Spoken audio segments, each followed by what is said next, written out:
Hey everyone, welcome back. I thought I would do my Rebirth review now. It'll be a quick one. Firstly, because I watched the film last night for the second time with my family. So I wanted to wait until I'd seen it a second time and, out of the occasion of the first film at the premiere, to get more of a honest review. Because the last few films, there's always been really, bizarre, not bizarre, but crazy circumstances watching it. Obviously working on the last few films and watching Dominion a year in advance at Pinewood with Colin, the first assembly cut and all of that, and obviously watching Rebirth at the New York premiere for the first time. I didn't want my honest opinions. Well, it's never going to be honest, but I didn't want my opinions skewed by that, which is kind of why I never really give an honest ranking, or could give an honest ranking. I always joke and be like, Fallen Kingdom's the best and all of that. The only honest opinion in my rankings I could ever give is that Jurassic Park 3 is shit and it sucks. And it always will. But yeah, I've just finished Park Run and picked up a few bits, and I was just thinking whilst I was running, and I was like, you know what, I'm just going to record my opinions now quick. I've just got home and I really need a piss, so I thought, if I record it now before I go for a piss, then I won't drag it out too long. So this review is brought to you by Full Bladder. So yeah, Jurassic World Rebirth. The first viewing, obviously, as I said, I watched it and I enjoyed it. It wasn't the perfect movie, but on second viewing, it was, a few things become a bit more apparent. First up, I really enjoyed the three recovery scenes, or getting the samples a lot more on the second view, and I appreciated them, and especially the visuals and just like the grandness of them. They were beautiful scenes, especially the mosasaur and the titanosaur scene. I've seen a few people say this, that they would, I think, Fallen Kingdom is absolutely stunning visually. But it's a work of art in terms of visuals. But this movie was the first movie with them two scenes in particular that I was talking about that had, awe-inspiring visuals. It's something that's close to, like the brachiosaur reveal and all of that from the first movie. But yeah, this is kind of the sorry about that. My son just come out to the car. Obviously he knows I've got food in the car, so he wants it. This is the first time I feel that we've had any of those grand sequences or visuals since the first movie. The Lost World was very dark, and there was nothing kind of grand about it. Jurassic Park 3 is just shite.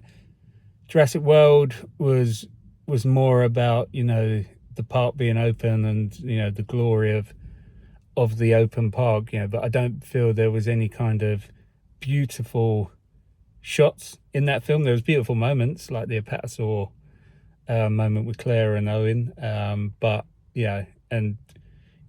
I'll die on the hill that Fallen Kingdom is stunning visually and, an awesome film. But this is the first film.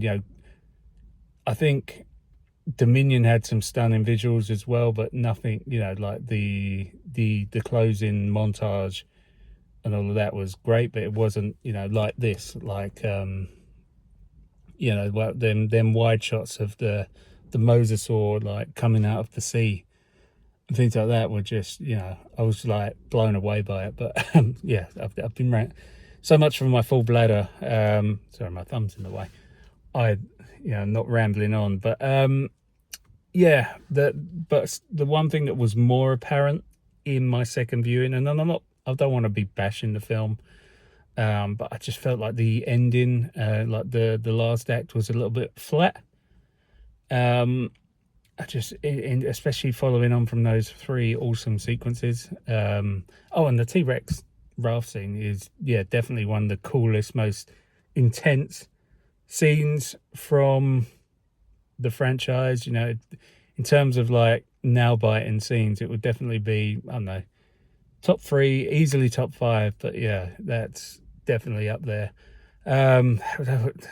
Funniest thing about the viewing yesterday, there was this family, and the kids, like, were the young boys. They all had Jurassic Park t-shirts on and things like that, and the mum took them to the toilet literally right as the T-Rex raft scene was about to kick off, and they didn't come back until after. And it's like, imagine being a kid coming to see a Jurassic Park film or a Jurassic World film and missing the best scene in the film. Unless again, some of them were like early teens, but yeah, I was going to say, unless the mum knew the scene was too scary for him, but then was fine to let him see the D-Rex bite Krebs' head off. Krebs? I can't, my mind's gone numb. Yeah, story-wise, yeah, it's, I've seen it been referred to as like Jurassic Park 3 version 2. You know, and I can see that it's, the story could have had elements where it could have dived a lot deeper into like lore and things like that, but it wasn't. It was just a recovery mission, really, with a side quest of a rescue mission. And I feel that's kind of where it's conflicted with itself. You know, on one hand, it's just a simple adventure film, but on the other hand, they had in these scenes, like when Zora and Duncan Kincaid's character are having these heart-to-hearts, and you feel like there should be something more there. There should be something a little bit deeper for you to care for these characters, because they have these real heartfelt moments, but then they're kind of just, it's like they're like little drops or little seeds planted, but don't kind of not go anywhere, but they feel just a little bit, blah, if that's the correct word or phrase to use for that. It's, as the World trilogy went on, you really, or me in particular, you really felt for Claire. You really cared about Claire and Owen. You cared about their relationship. You cared about their journey, and if these characters are brought back for the sequel, I would like them to be a little bit more fleshed out, especially Jonathan Bailey's character. Henry Loomis. One thing I was actually sitting there thinking, I was like, why a major character from the last trilogy, Henry Wu, why would you in your new film rename one of the main three characters Henry? It's just a weird, point from a writing perspective of like, you've just come off the back of three major films with a major character whose name was Henry, and you've reintroduced a new, leading three character and called him Henry. It's weird, that's just, yeah, weird choice. But I've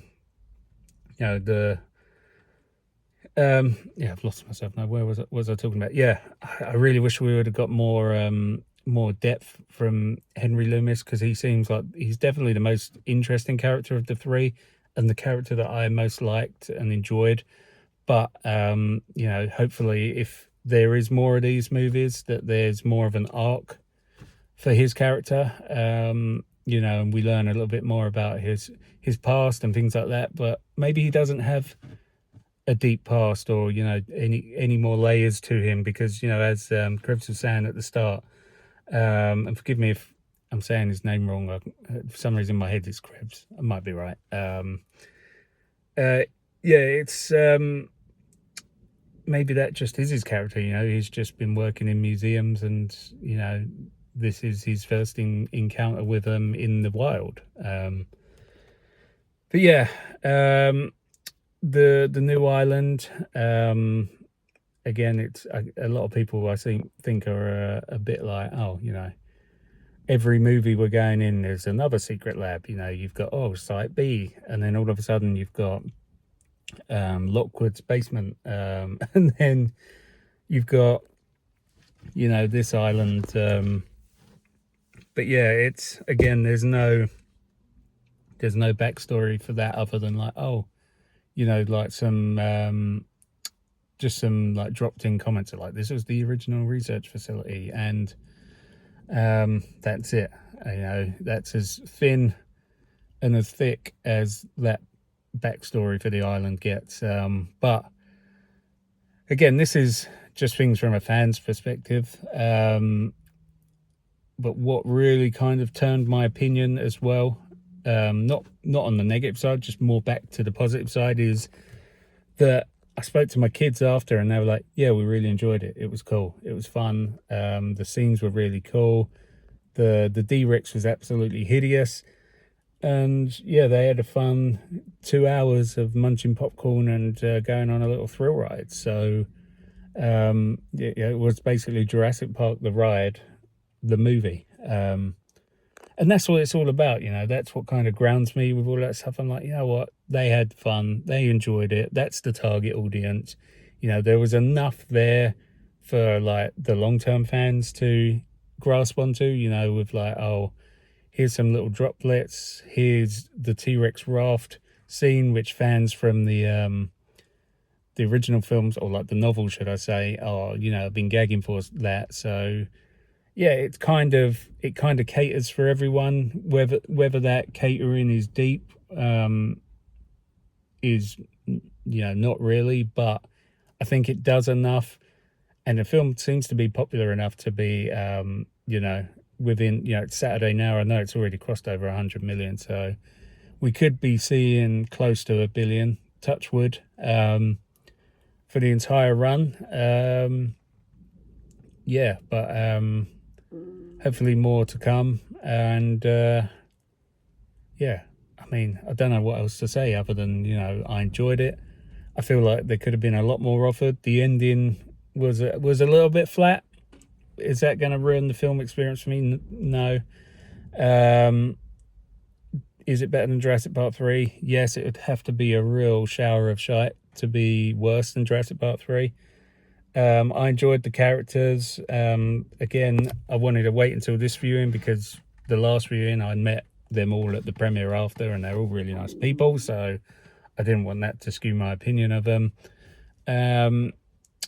Yeah, it's, I don't know really what else to say. You know, touch wood, the movie does do well, and from what I was speaking to Gareth after at the after party, you know, it's, you know, there could be a bright future for the franchise if he does come back, but you know, that's yeah, that's down to him really. So, and Universal and what they offer him. Another thing as well, just what I want to deal with is everyone who is kind of seems a bit shocked that the ones who don't like the movie at the story and things like that, when they're like, this is Coet wrote this, why am I not liking this, he was the original writer. It's like, yeah, it's if you, Coet, when he wrote the original, and even The Lost World, had Michael Crichton's novel as a source material, and even had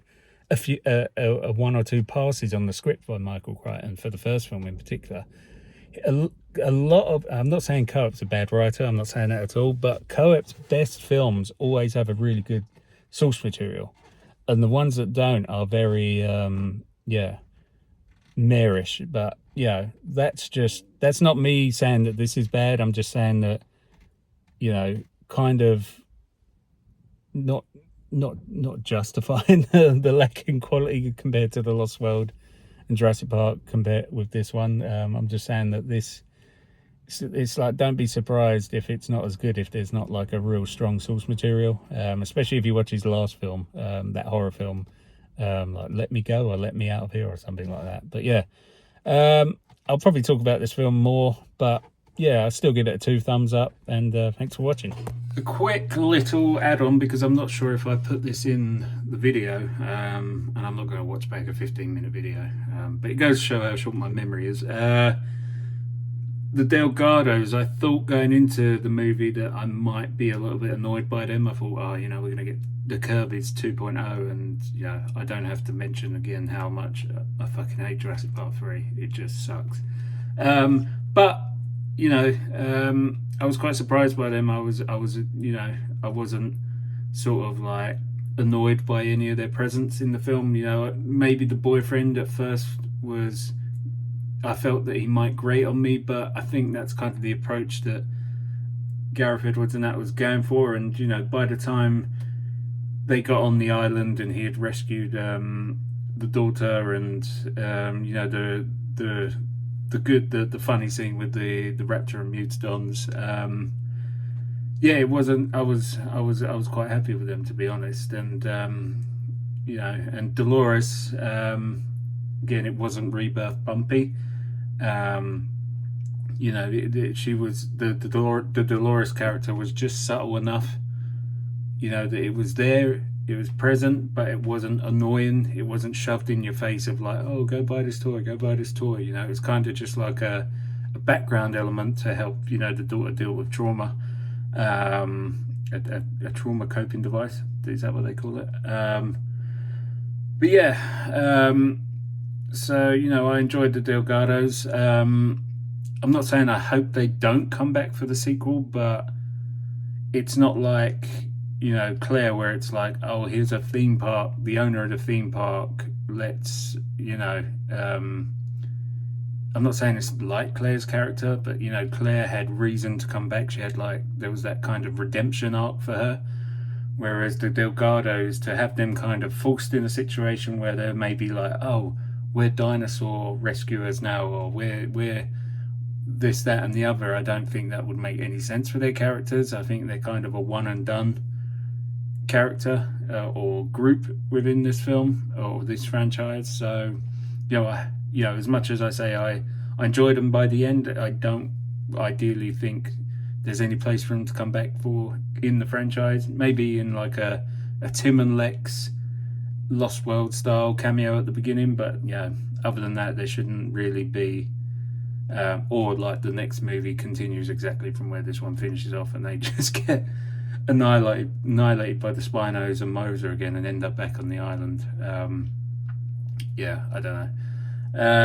Almost like an Evil Dead 2/3 thing, where it's like, oh, by the end of Evil Dead or Evil Dead 2, Ash is out of it, and then they just chuck him directly back into the mix in Army of Darkness. But yeah, so one thing about Dolores, though, they took her back to the mainland, but they're basically taking her back to die because the climate is going to kill her.